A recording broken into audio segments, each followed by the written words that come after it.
The Dominican Republic is in mourning over a terrible tragedy that happened in Santo Domingo at a nightclub called Jet Set. And in this video, I'm going to share everything that we know right now. I'll respond to some of the messages I've received and also share, most importantly, how we can help. I'm recording this on Thursday, April 10th, which is one of the 3 days that the president declared as a national days of mourning. And I want to release this on the 11th out of respect for that timeline. So I'll try to keep this brief and very fact-based. First, let's recap what happened. So in the early morning hours of Tuesday, April 8th at about 12:44 a.m. Atlantic Standard Time, Jet Set nightclub in Santo Domingo was hosting a merengue singer named Gruber, very, very popular, very famous. And as he was performing, the entire roof collapsed on the audience, on the stage. And as of the time that I'm recording this, the last number I've seen is 218 people have died. I'm hoping that number hasn't gone up.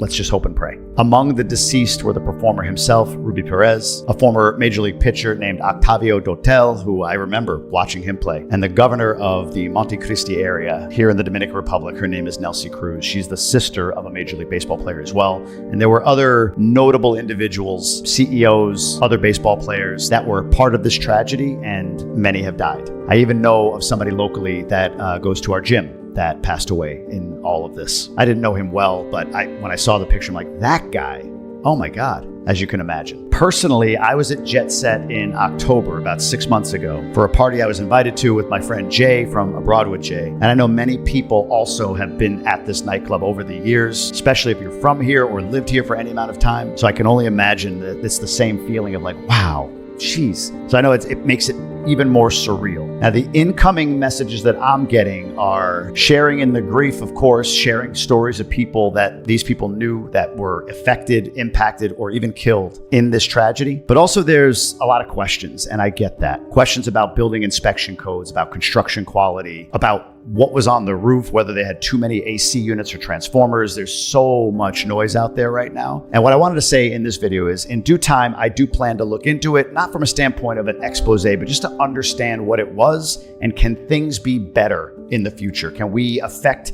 change if change needs to happen? But for right now, for me personally, I'm just holding my judgment. I'm sending prayers and thoughts to all of those impacted and seeing how can I help? Is there anything I can do to get involved in any other way? And that's what I want to do on this video. The other reaction that I'm getting, and I'm struggling with a little bit, are sort of an I told you so reaction from some people. And I think it's appropriate to address this here. The messages I've gotten around this are as if this is happening once a week, once a month, or very frequently here in the country. I understand the concerns, I do. But spiking the football on this, to me, is just like not necessary, and it's just not based in fact. This is a terrible tragedy. There's a lot of messages and noises out there about fires that happened a couple of years ago, hit by lightning. Again, weight on the roof, the age of the building code, the inspection process. I get it. And again, I hope that as this gets unpacked and we understand what happened and why it failed and all of that, that it creates real change. We'll see. But I hope to use this platform to help with that change. But this idea that this is somehow the beginning of the end for the Dominican Republic or whatever, it's silly to me. Look, I've only lived here 2.5, 3 years. Many of you are from here. Many of you have lived here much longer than that, and you've been through it all. Like, I personally lived through Fiona. That's probably the heaviest thing that I've lived through here. A Category 1 hurricane a couple of years ago, and it did its damage. But back then, I reported, like, my God, the next day, to see how Dominican people responded to all of this damage and debris and everything else that happened in that, it was like, wow. People got up, they helped each other, they got to work, and it was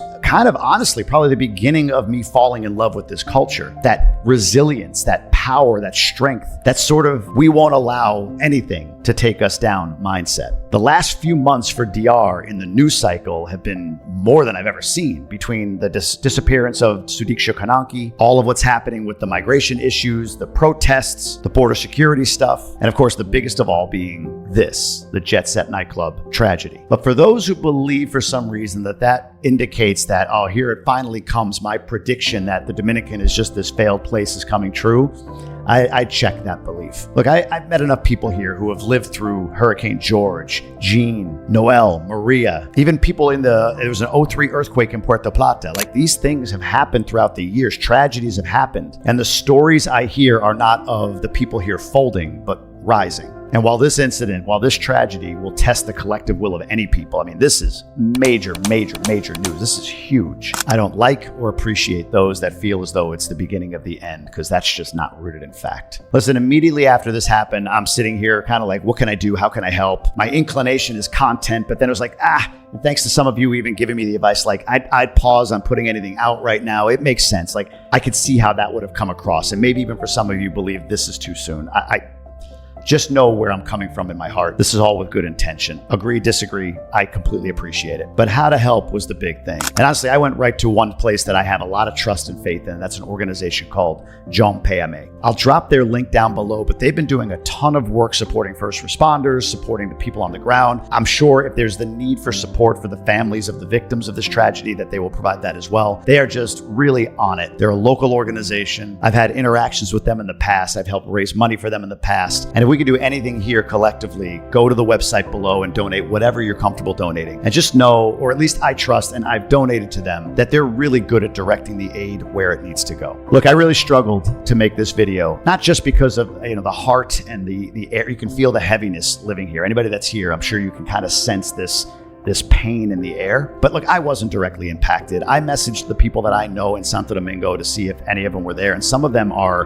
performers in merengue, which I thought, my God, they always show up at these concerts. And thank God they're okay. Some of them have been on this channel before, Manny Cruz, Henry Jimenez. But otherwise, this wasn't something that I was directly impacted by. That said, I felt the need to do something, say something, share thoughts. Honestly, I wanted to eviscerate those people that were just being dicks in the comments. There were just some. I did it in my way just now, so it is what it is. And I want you to know that as I continue releasing content, like I have things that are scheduled to come out, that have been scheduled, interviews, content, or whatever over the next week, 2 weeks. I'm doing my best to make sure that it's well-timed and honors the country that I love and has become home for me. And again, in time, when appropriate, I'll absolutely dig deeper into this, understand more, and see, is there anything that can be done to prevent something like this from happening in the future? I truly want this platform to be used for that. Beyond that, expressing love to all of those impacted, love to this amazing country, encouraging you really to look at John Payame and donate whatever you think you can. Sending thoughts and prayers to all of those involved, any of your family members or friends that may have been impacted. And for those that are gone, I'm just hoping they rest in peace. I'll see you soon.